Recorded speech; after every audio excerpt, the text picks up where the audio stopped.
The dust from the Missouri Trail clung to Rose Abbott's threadbare dress like a second skin as she pushed through the swinging doors of the Silver Spur Saloon in Clifton Hill, her last 7 cents rattling in her pocket and desperation burning in her chest, hotter than the August sun that had followed her for 300 miles. The year was 1876, and she had walked most of the way from Kansas City after her father's death left her with nothing but debts and a one-way ticket to nowhere. Inside, the saloon smelled of tobacco, whiskey, and yesterday's regrets. A piano player hunched over his keys in the corner, producing a melancholy tune that seemed to echo the weariness in Rose's bones. She squared her shoulders, ignored the curious stares from the handful of afternoon drinkers, and approached the bar where a large man with mutton-chop whiskers was polishing glasses. "I am looking for work," Rose said, her voice steady despite the trembling in her hands. "I heard you might need someone to muck out the stalls in your stable. I am strong and I do not complain." The bartender looked her up and down, his expression somewhere between pity and dismissal. "We do not have stalls here, miss. This is just a saloon." Rose felt her heart sink. She had been so certain. The woman at the general store had mentioned the Silver Spur when Rose asked about work, any work at all. "Please. I can clean, I can cook, I can do anything you need. I have not eaten in 2 days and I have nowhere else to go." "I said we do not have anything," the bartender replied, turning back to his glasses with the finality of a closing door.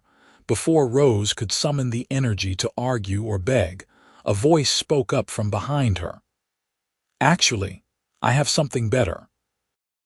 Rose turned to find a man rising from a corner table she had not noticed in her single-minded focus on the bar. He was tall, lean in the way of men who spent their days in the saddle rather than behind a plow, with dark hair that curled slightly at his collar and eyes the color of creek water in summer. He wore a dusty black hat, a vest over a blue work shirt, and a gun belt that sat easy on his hips like it belonged there. He could not have been more than 25, maybe 26, and there was something in his face that was both hard and kind at the same time. "Excuse me," Rose said, uncertain whether to be hopeful or wary. "My name is Emmett Zimmer," he said, closing the distance between them with an unhurried stride. "I own a horse ranch about 5 miles outside town. I have been looking for someone to help run the household. My sister used to do it, but she got married last spring and moved to St. Louis. I have been managing on my own, but the place is falling apart and I cannot keep up with both the horses and everything else." Rose studied him, searching for the trap she was certain must be hidden in such an offer. "You want a housekeeper, cook, someone to keep the place from turning into a complete disaster," Emmett said. "I can pay $30 a month plus room and board. There is a small cabin on the property that my sister used. It has its own fireplace and lock on the door. You would have complete privacy. $30 a month." Rose had never earned more than 15 in her life, and that was working dawn until midnight at a boarding house in Kansas City. "Why would you offer this to a complete stranger?" Emmett's expression softened slightly. "Because you look like someone who needs a break, and I need help. Also, my sister Clara would have my hide if she knew I let someone go hungry when I had the means to help." He paused, seeming to measure his next words carefully. "I know you do not know me from Adam, but I give you my word that my offer is honest and proper. You can ask anyone in town about my character. The sheriff is my uncle, if that helps put your mind at ease." The bartender grunted. "Emmett is solid. Known his family my whole life." Rose felt tears prick at her eyes but refused to let them fall. "When would you need me to start?" "How about right now?" Emmett said. "I have my wagon outside. We can stop at the general store, get you some supplies and proper clothes, and head out to the ranch." You look like you could use a hot meal and a place to rest." 20 minutes later, Rose sat beside Emmett on the wagon seat as they rolled through Clifton Hill toward the general store. He had not tried to fill the silence with empty chatter, which she appreciated. She studied the town as they passed, taking in the weathered storefronts, the church with its white steeple, the blacksmith's forge where the ring of hammer on anvil sang out in a steady rhythm.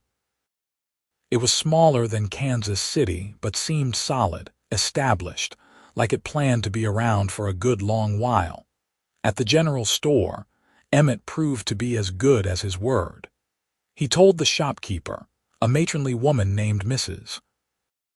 Henderson, to help Rose pick out 3 work dresses, undergarments, sturdy boots, a warm coat for winter, and any other necessities she might need.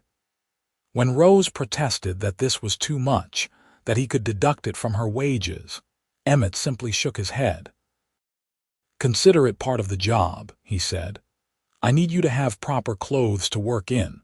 Besides, Clara left in such a hurry that half her things are still at the cabin. You can use whatever you find there." Mrs. Henderson proved to be both efficient and curious, peppering Rose with questions about where she came from and how she knew Emmett while measuring her for the dresses. Rose kept her answers brief, but honest. She was from Kansas City, her father had died, she needed work, and Emmett had kindly offered her a position. By the time they loaded the packages onto the wagon, Rose knew that everyone in Clifton Hill would hear about Emmett's new housekeeper before nightfall. The ride out to the ranch took about 40 minutes, following a well-worn trail that cut through rolling grassland dotted with stands of oak and cottonwood. As they crested a hill, Rose caught her first glimpse of Emmett's property, and despite her exhaustion, she felt a flutter of something that might have been hope. The ranch spread out below them like a promise. The main house was a sturdy 2-story structure built from local timber and stone, with a wide porch that wrapped around the front and side. A large barn stood to the left, painted red with white trim, and several corrals held horses in various shades of bay, black, and chestnut. To the right, set about 100 yards from the main house, was a small cabin with a stone chimney and 2 windows that caught the afternoon light. Beyond all of it, the land rolled away toward distant bluffs, peaceful and seemingly endless. "It is not much," Emmett said, "but it is home." Rose shook her head. "It is beautiful." As they approached, several horses lifted their heads to watch the wagon. A black and white dog came bounding out from behind the barn, barking enthusiastically until Emmett called out, "Ranger, settle down. This is Rose. She is going to be helping us out." The dog immediately shifted his attention to Rose, tail wagging so hard his whole body moved with it. Rose reached down to scratch behind his ears, and Ranger leaned into her touch with obvious delight. "He is a good judge of character," Emmett said, pulling the wagon to a stop near the cabin. "If he likes you, that is a good sign." Emmett helped Rose down from the wagon, then carried her packages of new clothes and supplies to the cabin door. True to his word, it had a solid lock, though the key hung on a nail beside the door. Inside, the cabin was small but well built, with a bed in one corner, a small table and chairs, a pot-bellied stove, and several shelves and hooks for storage. Dust covered everything, and cobwebs decorated the corners, but the structure was sound and the fireplace looked functional. "I know it needs cleaning," Emmett said, setting her packages on the table, "but give me an hour and I will have it livable. Let me get a fire going and bring some water and fresh bedding." "You do not need to do that," Rose protested. "You are already doing so much, I can manage." "Maybe so, but my mama would rise from her grave and haunt me if I put you to work before you have had a chance to rest and eat something," Emmett replied. "I am going to get this place comfortable, then I am going to make us both some supper." Tomorrow you can start earning your keep, but today you are a guest." He was true to his word. Within an hour, he had swept out the cabin, started a fire in the stove, brought fresh bedding and towels from the main house, filled the water barrel from the well, and even placed a vase of wildflowers on the table. Then he disappeared back to the main house, returning later with a tray laden with beef stew, fresh bread, butter, and strong coffee. They ate at the small table in the cabin, and Rose tried not to wolf down the food despite the gnawing hunger in her belly. The stew was simple but delicious, and the bread was clearly store-bought rather than homemade, which made her smile. "I am a terrible cook," Emmett admitted when he saw her expression. "I can manage stew and coffee and not much else. Clara used to say my biscuits could be used as ammunition." "Then I will earn my keep quickly," Rose said. "My mother taught me to cook before she died. It was one of the few things we could do together." They talked as they ate, carefully at first, but gradually warming to each other. Emmett told her about the ranch, how his father had started it 20 years ago and built it into one of the best horse operations in the county. His parents had died within a year of each other, his father from a heart condition and his mother from pneumonia, leaving Emmett and Clara to run the place. Clara had done her best, but she had fallen in love with a banker from St. Louis who visited Clifton Hill on business, and when he proposed, she had not hesitated. "I was happy for her," Emmett said, "but I cannot say I was prepared to lose my cook, housekeeper, and bookkeeper all at once. The ranch hands do their best to help, but they have their own work to do." "How many hands do you employ?" Rose asked. "3 full-time and a couple of part-timers during busy seasons," Emmett replied. "Good men, all of them. They mostly keep to the bunkhouse and take their meals there, so you will not have to cook for them. Just for me and yourself, of course." Rose nodded, absorbing all this information. "And what exactly would you need me to do? Cooking, cleaning the main house, laundry, basic household tasks," Emmett said.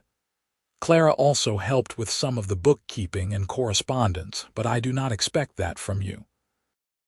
At least not unless you want to learn. Mostly, I just need the house to be livable and to eat something other than stew and bad coffee." After the meal, Emmett collected the dishes and headed back to the main house, telling Rose to rest and settle in. She changed into one of the nightgowns Mrs. Henderson had helped her pick out, marveling at the softness of the fabric, then climbed into the bed. The mattress was better than anything she had slept on in years, and the blankets smelled faintly of lavender from the sachets she found tucked in the trunk at the foot of the bed. As she drifted off to sleep, Rose allowed herself to feel something she had not felt in a very long time. Not quite happiness, not yet, but something close to it. Something like possibility. She woke before dawn, habit ingrained from years of early mornings. The cabin was cold, so she quickly dressed in one of her new work dresses, a practical dark blue calico that fit her better than anything she had owned in years. She restarted the fire in the stove, washed her face in the basin, and braided her long auburn hair back in a practical style. Then she walked through the pre-dawn darkness to the main house, Ranger appearing from somewhere to escort her. The back door was unlocked, opening into a kitchen that was larger than her entire cabin. It was also, she noted with a mixture of dismay and determination, a complete mess. Dishes were piled in the sink and on the counter, the floor needed sweeping, and the stove looked like it had not been properly cleaned in months.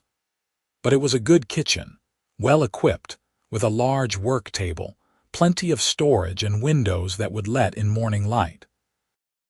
Rose rolled up her sleeves and got to work. She started by heating water and tackling the dishes, then moved on to scrubbing the counters and stove. She found flour, salt, lard, and other basics in the pantry, along with eggs in a basket that suggested Emmett kept chicken somewhere. By the time the sun was painting the eastern sky pink and gold, she had the kitchen clean and biscuits baking in the oven. She was frying bacon when Emmett appeared in the doorway, his hair damp like he had just washed, looking surprised and pleased. "You did not have to start so early," he said. "Old habits," Rose replied. "Besides, you said I could start earning my keep today, and I take my work seriously. Breakfast will be ready in about 10 minutes. Coffee is already hot." Emmett poured himself a cup and leaned against the counter, watching her work with an expression she could not quite read. "You are a morning person, I take it." "Necessity made me one," Rose said, flipping the bacon. "Though I will admit I like the quiet of early mornings. It feels like the world is still full of possibilities before everyone wakes up and makes their demands." "I know what you mean," Emmett said. "It is my favorite time of day on the ranch, just me and the horses and the sunrise." They ate breakfast together at the kitchen table, and Rose felt a quiet satisfaction as Emmett worked his way through 3 biscuits with obvious enjoyment. After breakfast, he gave her a proper tour of the house. The first floor had the kitchen, a dining room that looked rarely used, a sitting room with comfortable furniture and shelves full of books, and Emmett's office where he kept the ranch records. Upstairs were 4 bedrooms, though only Emmett's was currently in use. Everything was dusty and showed signs of bachelor neglect, but the house itself was beautiful, built with care and quality materials. "Take your time settling in," Emmett said as they returned to the kitchen. "You do not have to tackle everything at once." "I am just grateful to come home to a clean kitchen and decent food." Over the following weeks, Rose threw herself into her work with the determination of someone who had been given a second chance and did not intend to waste it. She cleaned the house from top to bottom, organized the pantry, planted a small vegetable garden near the kitchen door, and filled the house with the smells of fresh bread, roasted chicken, and apple pie. She learned the rhythms of ranch life, the early mornings and long days, the constant work that came with caring for animals and land. She also learned about Emmett. He was up before dawn every day, working with his horses, mending fences, training young colts, and managing the 100 tasks that came with running a ranch. He was patient with the animals, firm but never cruel, and they responded to him with a trust that spoke volumes about his character. The ranch hands respected him, and he treated them fairly, paying them on time and listening to their concerns. In the evenings, after supper, Emmett would often sit on the porch with a cup of coffee, and Rose found herself joining him more and more often. They would talk about the day, about the ranch, about nothing in particular. He told her stories about growing up in Missouri, about his parents and Clara, about learning the horse business from his father. She told him carefully edited versions of her own life, about her mother who died when Rose was 12, about her father who tried his best but struggled with drink after his wife's death, about making her way in Kansas City and the relief of escaping it. "You miss it?" Emmett asked one evening as they watched the sunset paint the sky in shades of orange and purple. "The city, I mean." Rose considered the question. "I miss some things. The library, the theater when I could afford it, the sense that there was always something happening. But mostly no. The city can be a lonely place when you do not have money or connections. At least here, the loneliness feels honest." Emmett turned to look at her, his expression thoughtful. "Are you lonely here?" "Less than I was in Kansas City," Rose admitted. "You have been kind to me, and the work gives me purpose. That counts for something." As autumn arrived, painting the trees in shades of red and gold, Rose realized that something was shifting between her and Emmett. The evening conversations grew longer, more personal. She found herself watching for him during the day, listening for his footsteps on the porch. He started finding excuses to come to the main house more often, helping her move furniture or fix a loose shutter, lingering over his coffee in the mornings. One cool October evening, as they sat on the porch wrapped in blankets against the chill, Emmett finally spoke what had been growing between them for weeks. "Rose, I need to tell you something, and I hope it will not make you uncomfortable or feel like your position here is threatened in any way." Rose's heart began to beat faster. "What is it?" "I have developed feelings for you," Emmett said, his voice steady but his hands nervous where they gripped his coffee cup.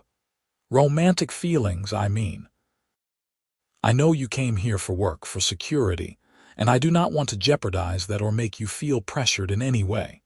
You are an excellent housekeeper and I value your work, but I would be lying if I said that was all I felt."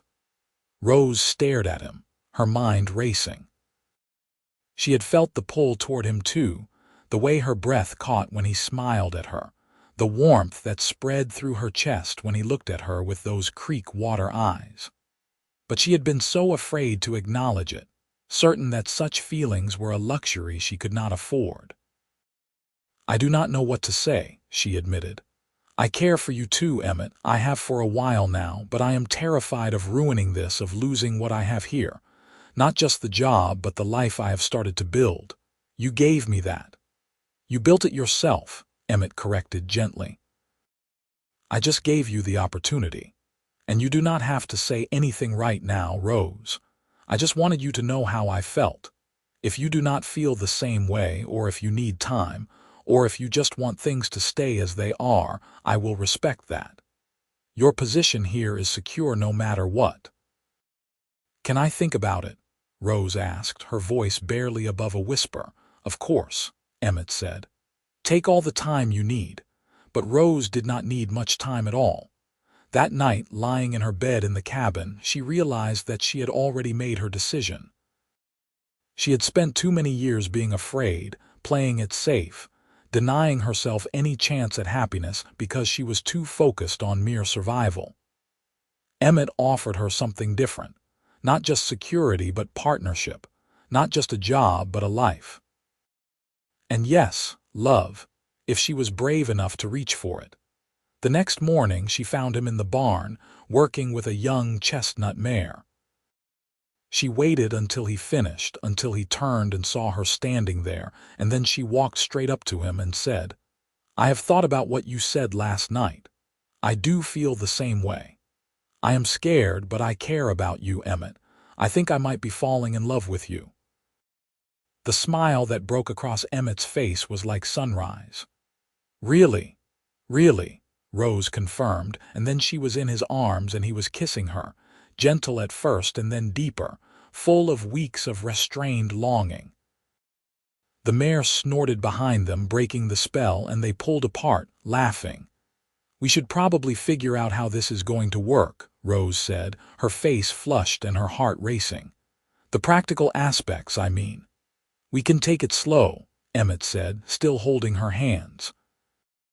"Keep things proper until we figure out where this is going. You stay in the cabin, I stay in the house, and we spend time together like we have been, but with the understanding that we are courting." "Courting," Rose repeated, tasting the word. It felt old-fashioned and somehow exactly right. "I like that." Over the next few months, they did exactly that. They courted with the slow deliberation of two people who had both known loss and were determined not to rush into something they might regret. Emmett took her to church socials and introduced her to everyone as the woman he was courting, making his intentions clear and protecting her reputation. Rose met his uncle the sheriff, a gruff but kind man who approved of the match, and exchanged letters with Clara in St. Louis, who sent enthusiastic encouragement. The ranch hands, to their credit, treated the courtship as the most natural thing in the world. "About time," said the head hand, a leathery cowboy named Jack who had worked for Emmett's father. "We were wondering how long you two would dance around it." Winter came to Missouri with snow and bitter cold, but the ranch was prepared. The horses were warm in the barn, the house was snug and well supplied, and Rose found herself genuinely happy for the first time since her mother had died. She and Emmett spent long evenings by the fire, reading aloud to each other, planning for spring, talking about their dreams and fears. On Christmas Eve, after a simple dinner and with snow falling softly outside, Emmett led Rose to the sitting room where he had set up a small pine tree decorated with ribbons and candles.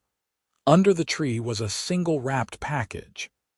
"I got you something," he said, suddenly nervous. "It is not much, but I wanted you to have it."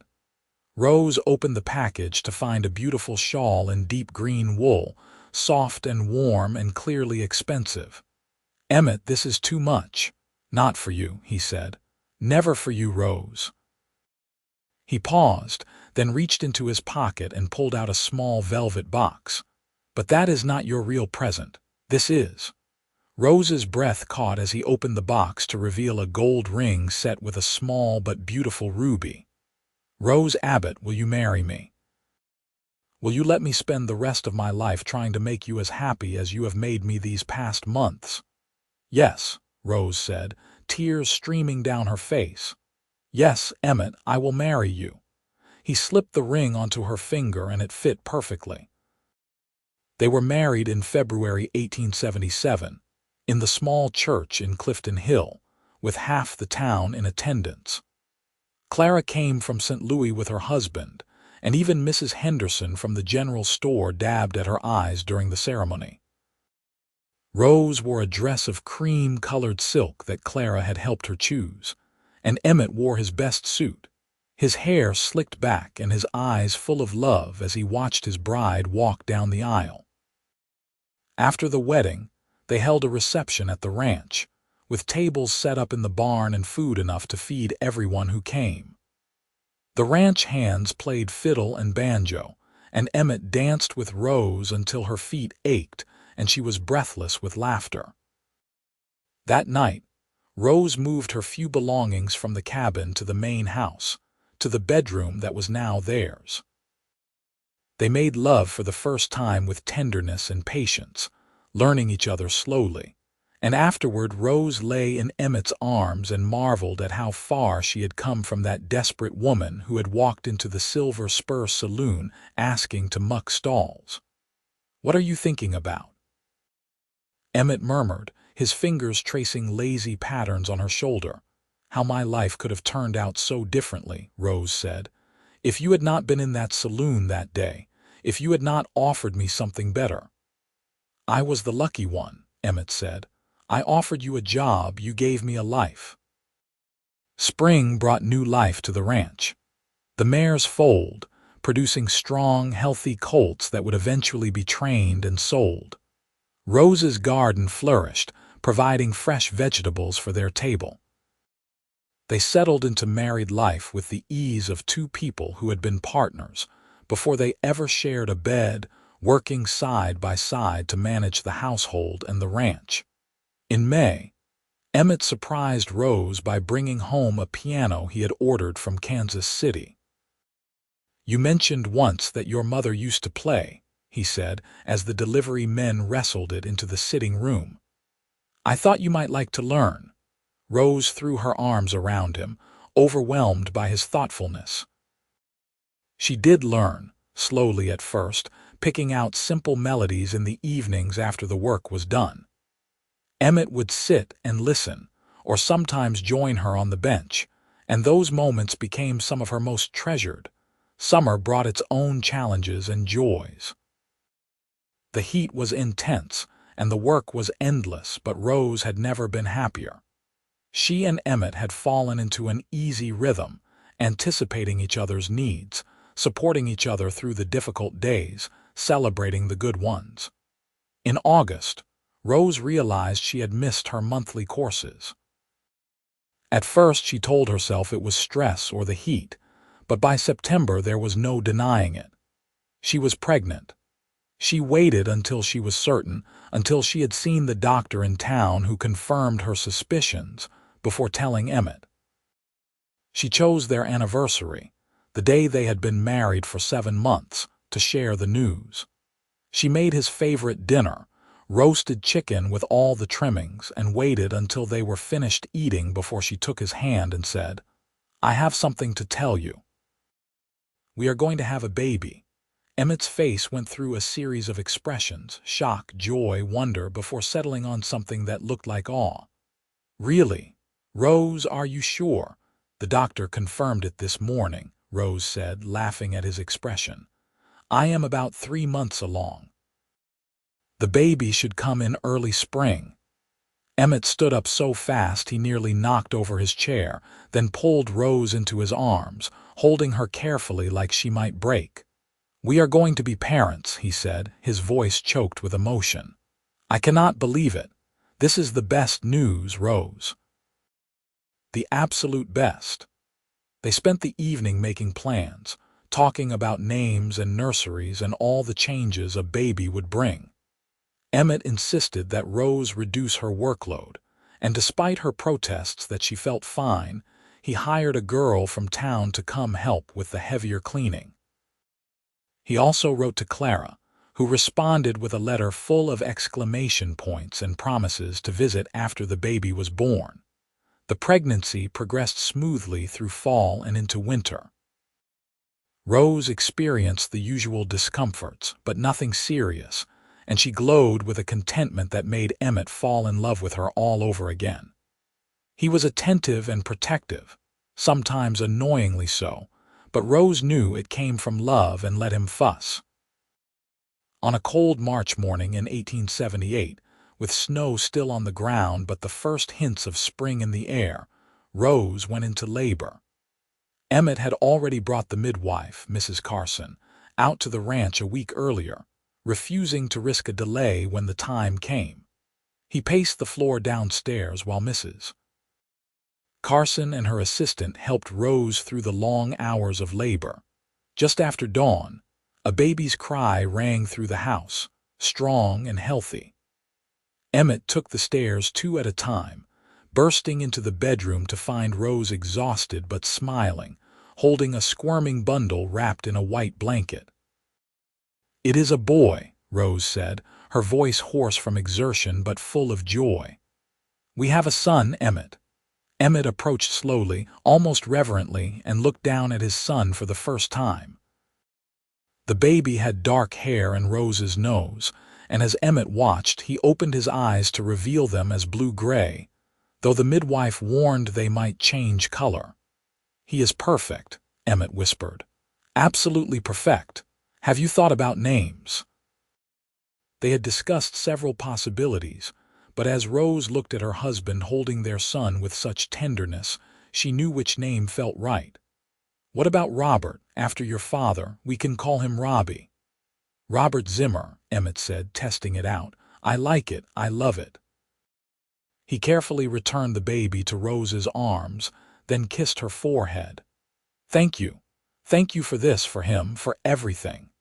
The next few months were a blur of sleepless nights and constant feedings, but Rose had never been happier. Emmett was a devoted father, getting up in the night to bring Robbie to Rose for nursing, changing diapers without complaint, and spending hours just watching his son sleep. Clara visited in April, cooing over her nephew and helping Rose with the housework. She and Rose had become genuine friends through their letters, and it was good to have another woman around, even for just a few days. As Robbie grew, he became the center of their world. He was a happy baby, quick to smile and curious about everything. The ranch hands doted on him, and even the horses seemed to gentle themselves when Emmett brought the baby out to the barn. Life settled into a new routine, busier than before but full of love and laughter. Rose managed the household with help from the girl Emmett had hired. And as Robbie got older and needed less constant attention, she found herself taking on more of the ranch bookkeeping, discovering she had a head for numbers and organization. In the fall of 1879, Rose discovered she was pregnant again. This time the news came with less surprise but equal joy. Their second child, A daughter they named Emma after Emmett's mother was born in May 1880. She had Rose's auburn hair and Emmett's eyes, and from the moment she arrived, she had her father wrapped around her tiny finger. The years that followed were good ones. The ranch prospered, Emmett's reputation as a horse breeder growing throughout Missouri and beyond. Rose expanded her garden and took over most of the ranch's financial management, freeing Emmett to focus on the horses. They added onto the house, creating more bedrooms and expanding the kitchen. Robbie and Emma grew up surrounded by love, learning to ride almost before they could walk, helping with age-appropriate chores, and receiving the kind of stable, nurturing childhood that Rose had only dreamed of as a girl. She and Emmett made sure their children knew they were loved, not just through words but through time and attention and the example of their parents' strong marriage.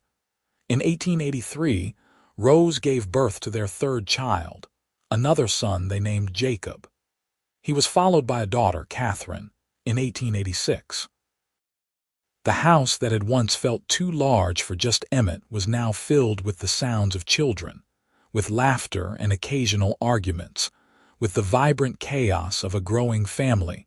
Through it all, Rose never forgot where she had come from or how close she had come to a very different life. Sometimes, when she was alone in the kitchen making bread or working in her garden, she would think back to that desperate woman who had walked into the Silver Spur Saloon in the summer of 1876, looking for the lowest job she could imagine just to survive. That woman would never have believed she could have this, a husband who loved her, children who called her mama, a home that was truly hers. Emmett, for his part, never let a day go by without showing Rose he loved her. He brought her wildflowers from the meadow, left notes for her to find, stole kisses in the kitchen when the children were occupied, and held her close every night in their bed. He told anyone who would listen that marrying Rose was the best decision he had ever made, and he meant it with his whole heart. As the years passed, they faced their share of challenges.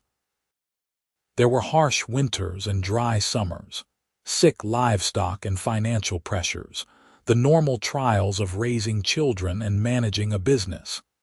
But they faced everything together, their partnership tested and proven time and again. In 1890, Robbie turned 12 and started taking a more active role in the ranch work, riding out with his father and the hands, learning the business from the ground up just as Emmett had learned from his father. Emma, at 10, showed a talent for the piano that delighted Rose, and they spent many evenings making music together. Jacob, at 7, was the dreamer of the family, always with his nose in a book or asking questions about the stars and the natural world. 4-year-old Catherine was the baby, spoiled by her older siblings and parents alike, with a sunny disposition that brightened every room she entered.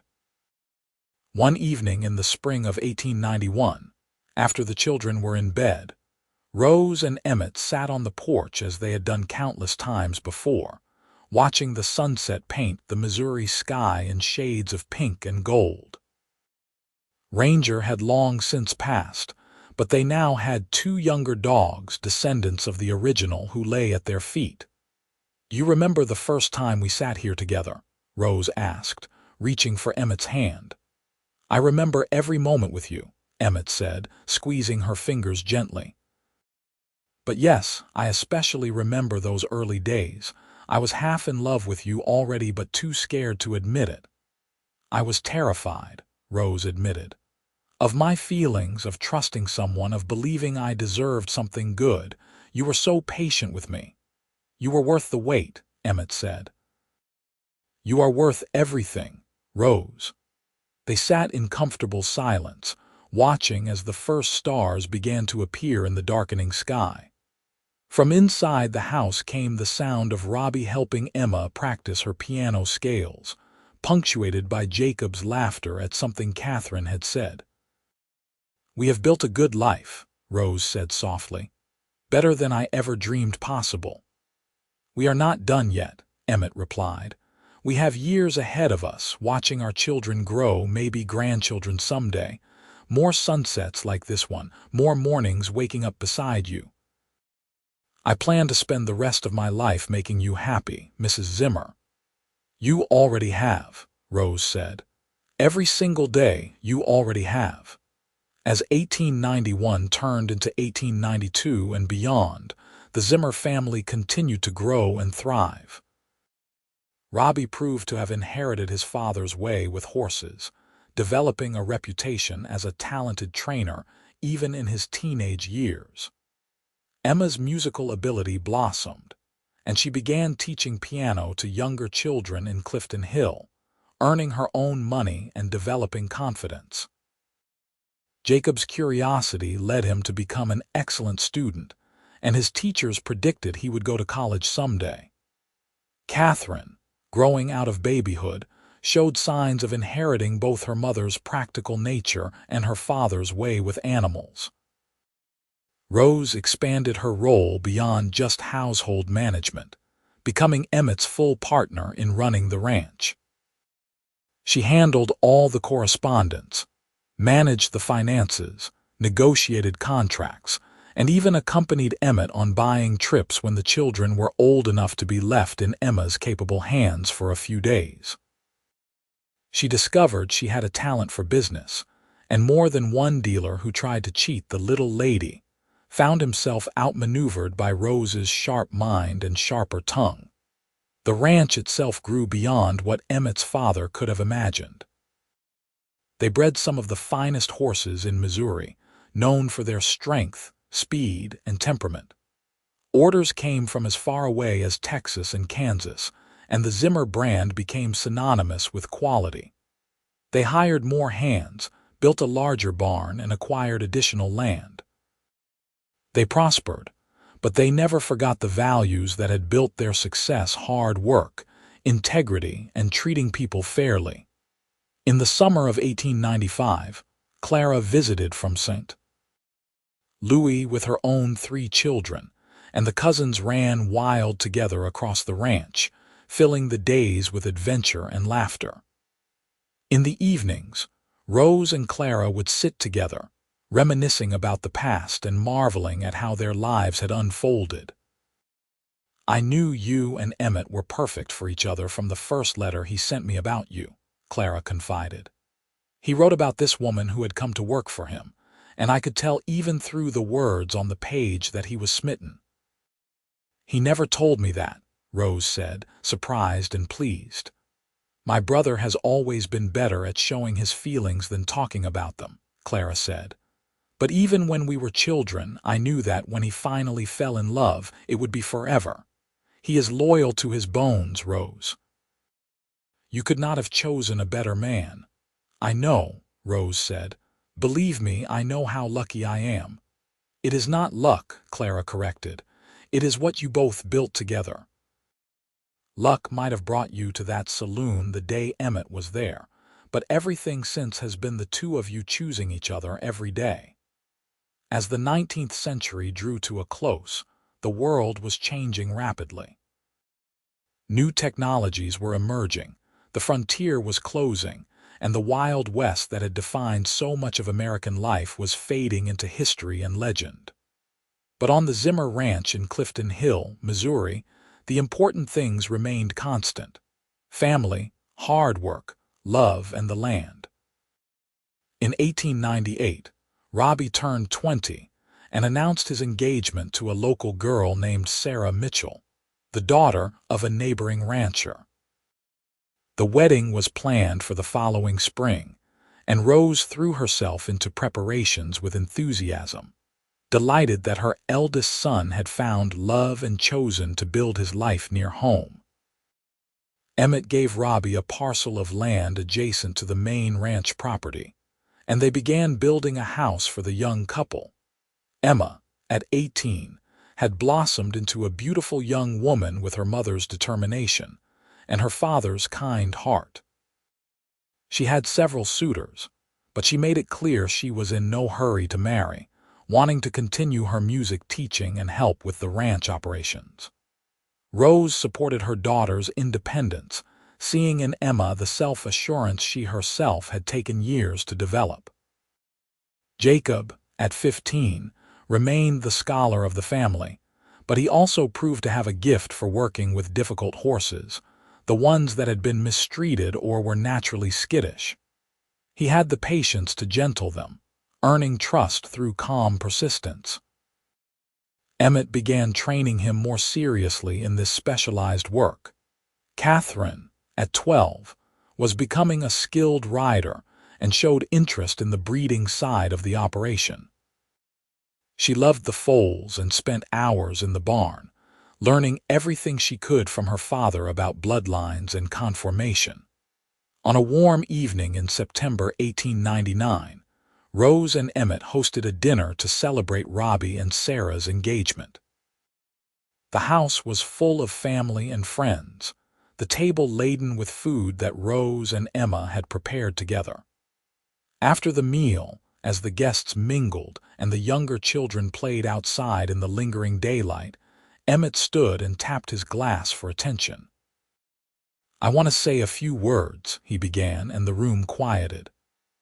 23 years ago, I met a woman in the Silver Spur Saloon in town. She was asking about work, any work, and I offered her a job. I told myself I was just being practical, that I needed a housekeeper and she needed employment. But the truth is, from that very first moment, something in me recognized something in her. Rose felt her eyes fill with tears as Emmett continued. Rose Abbott, as she was then, came into my life and changed everything. She took a job and turned it into a home. She took my heart and filled it with more love than I knew was possible. She gave me 4 incredible children and helped me build this ranch into something beyond what I dreamed. She is my partner in every sense of the word, and I fall more in love with her every single day." He turned to Rose, his own eyes bright with emotion. "I offered you something better than mucking stalls, Rose, but you gave me something better than I ever could have imagined. You gave me everything." The room erupted in applause, and Rose stood, crossing to Emmett and embracing him as their children and grandchildren-to-be and friends celebrated around them. It was a perfect moment, a culmination of years of love and work and building a life together. As the new century dawned in 1900, the Zimmer family looked forward with optimism. Robbie married Sarah in a beautiful spring ceremony, and by the end of the year, they announced they were expecting their first child. Emma began courting a young man from Clifton Hill, a teacher who shared her love of music and books. Jacob made plans to attend college in the fall, studying veterinary medicine with the intention of returning to help manage the ranch's breeding program. Catherine continued to grow and learn, showing every sign of becoming as formidable a businesswoman as her mother. The ranch continued to prosper, adapting to changing times while maintaining the quality and integrity that had always defined it. Rose and Emmett watched their children grow into adults with pride, knowing they had given them the foundation to build their own lives while keeping them connected to family and land. In the spring of 1901, Rose and Emmett became grandparents for the first time when Sarah gave birth to a healthy baby boy they named William. Holding her grandson for the first time, Rose was overwhelmed with gratitude for the journey that had brought her to this moment. From desperate poverty to this abundance of love and family, the distance seemed impossible, miraculous. "What are you thinking about?"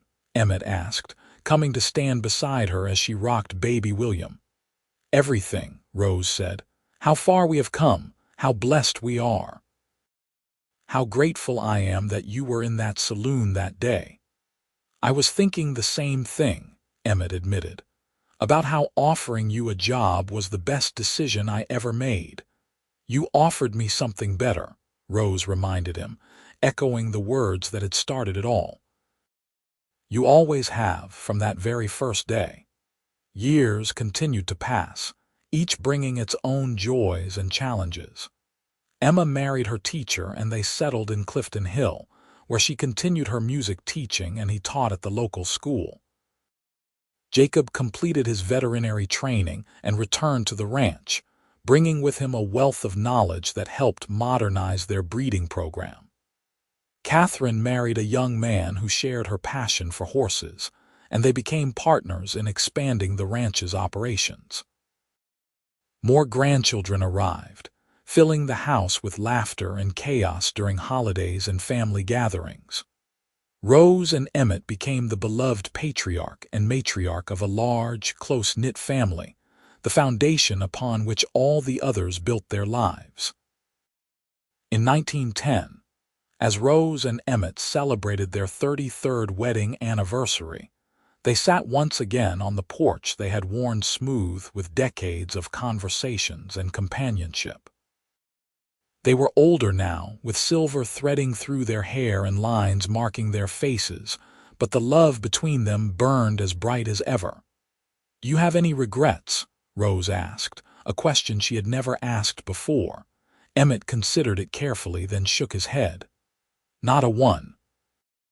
Maybe I wish I had told you I loved you sooner or had more time with my parents so they could have known our children. But regrets? No. Every choice I made brought me here to this moment with you. I would not change a thing." "Neither would I," Rose said. "Even the hard parts, the struggles and the losses, they were all part of the journey that brought us to this life. I would live it all again, exactly the same way as long as it ended here with you." They sat together as the sun set on another day, another year, another decade of their life together. Around them, the ranch they had built together hummed with quiet activity. In the barn, their sons and sons-in-law tended the horses.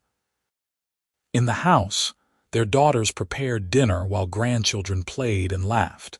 It was everything they had worked for, everything they had dreamed of and more. The years that followed brought the inevitable changes that come with time. Friends and family members passed on.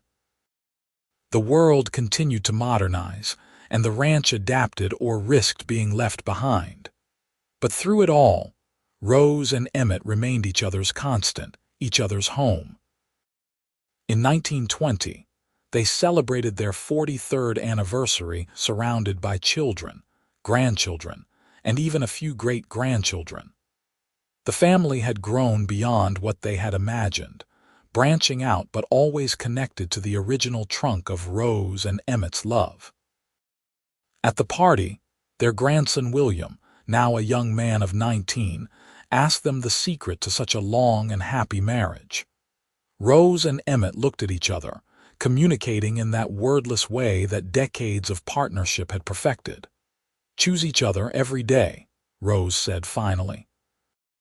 "Not just on the wedding day or the easy days, but on the hard days too.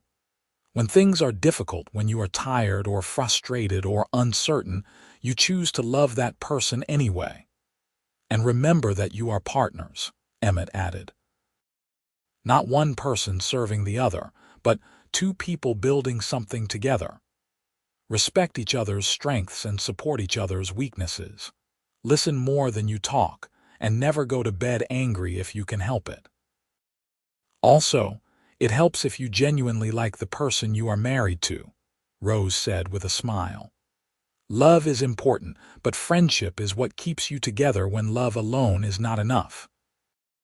As the celebration continued around them, Rose found a quiet moment alone with Emmett in his office, away from the noise and activity.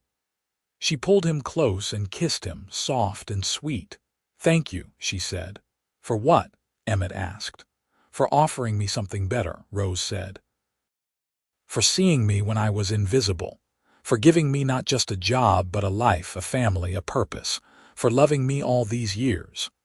"Rose, you gave me all of that and more," Emmett protested. "I was just a lonely rancher until you walked into that saloon. You made my house a home. You made me a father and a grandfather. You made my life worth living. We did it together," Rose said. We gave each other something better."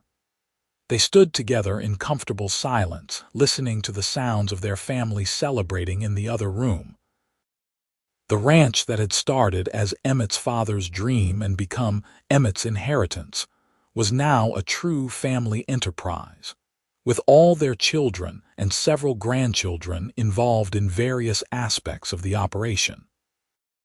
It would continue long after Rose and Emmett were gone, a legacy not just of land and horses but of love and partnership. In 1925, as they celebrated their golden wedding anniversary, the entire town of Clifton Hill seemed to turn out for the celebration.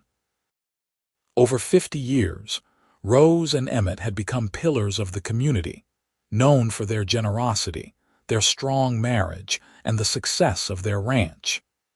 They had weathered the transition from the Wild West to the modern world, adapting while maintaining their values. During the celebration, Clara, now in her 70s but still sharp and active, stood to give a toast. "I remember when my brother first wrote to me about Rose," she said, her voice carrying across the packed room. "He tried to sound businesslike, telling me he had hired a housekeeper and that I need not worry about him. But I could read between the lines.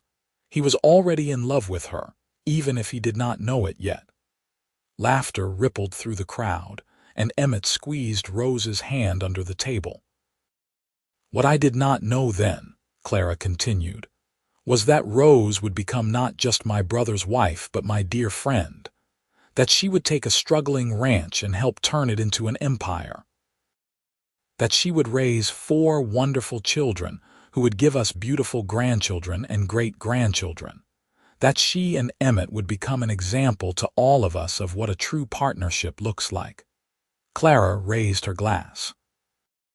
"To Rose and Emmett, may you have many more years together, and may we all be lucky enough to find love half as strong as yours." The toast was echoed by everyone in the room, and Rose felt tears slip down her cheeks. She looked around at the faces of the people she loved, the family she and Emmett had created together, and felt a profound sense of gratitude and completion. That night, after everyone had gone home and the house was finally quiet, Rose and Emmett lay in bed together, exhausted but happy. 50 years, Rose murmured. "Half a century together." "Best 50 years of my life," Emmett said, pulling her close, "and I am greedy enough to want 50 more." "I am not sure we will make it to 100, Rose said with a laugh, "but I will take every day I can get with you." They settled into the comfortable silence of 2 people who no longer needed words to communicate, secure in their love and the life they had built. Outside their window, the Missouri sky was full of stars, the same stars that had watched over them that first night Rose had slept in the cabin, uncertain of her future but daring to hope. That hope had been rewarded beyond anything she could have imagined. From the desperate woman looking for the lowest job just to survive, she had become a beloved wife, a mother, a grandmother, a businesswoman, and a pillar of her community. And all because a cowboy in a saloon had seen her worth when no one else did and offered her something better. As she drifted off to sleep in Emmett's arms, Rose smiled, content in the knowledge that they had lived their love story to its fullest. They had faced every challenge together, celebrated every joy together, and built a legacy that would last long after they were gone. It was everything she had never dared to dream, and more than she deserved, though Emmett would have argued that point until his last breath. The years that remained to them were gentle ones. They gradually stepped back from the daily operations of the ranch, turning more responsibility over to their children and grandchildren, while serving as advisors and beloved figureheads.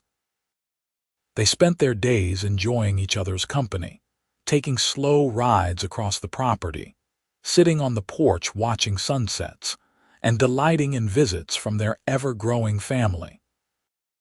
In the summer of 1930, As they sat together on that same porch where they had shared so many conversations over the decades, Emmett suddenly took Rose's hand and looked at her with the same intensity he had shown that day in the barn, when she told him she was falling in love with him. "I want you to know," he said, his voice serious, "that you are the best thing that ever happened to me. Not just the ranch or the family or any of it, but you yourself. Rose Zimmer, you are my everything." Rose felt her heart swell with love for this man who, after all these years, could still make her feel cherished and seen. "You are mine too, Emmett.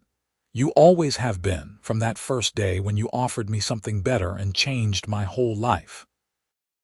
They sat together as the sun set once more, painting the sky in brilliant shades of orange and gold. The ranch spread out before them, generations of their family living and working on the land they had built together. In the distance, they could hear the sounds of their great-grandchildren playing, their laughter carrying on the evening breeze. It was a perfect moment, a culmination of a lifetime of love and work and partnership. From that desperate day in the Silver Spur Saloon to this peaceful evening surrounded by family, Rose and Emmett had traveled a remarkable journey together. They had built something that would last long after they were gone. Not just a successful ranch, but a family rooted in love, respect, and the knowledge that when you choose the right partner, anything is possible. As the stars began to appear in the darkening sky, Rose leaned her head on Emmett's shoulder, and he wrapped his arm around her, holding her close. They did not need to speak. After 53 years together, they had said everything that needed saying. What remained was simply to be together, to enjoy each moment they had left, and to rest in the certainty of their love. The story of the desperate woman and the cowboy who offered her something better had become a love story for the ages, told and retold by their descendants, a reminder that sometimes the most important moments in life come when we dare to offer kindness to a stranger, or when we are brave enough to accept help when we need it most. Rose and Emmett had given each other everything, and in doing so, they had created something beautiful that would echo through generations to come.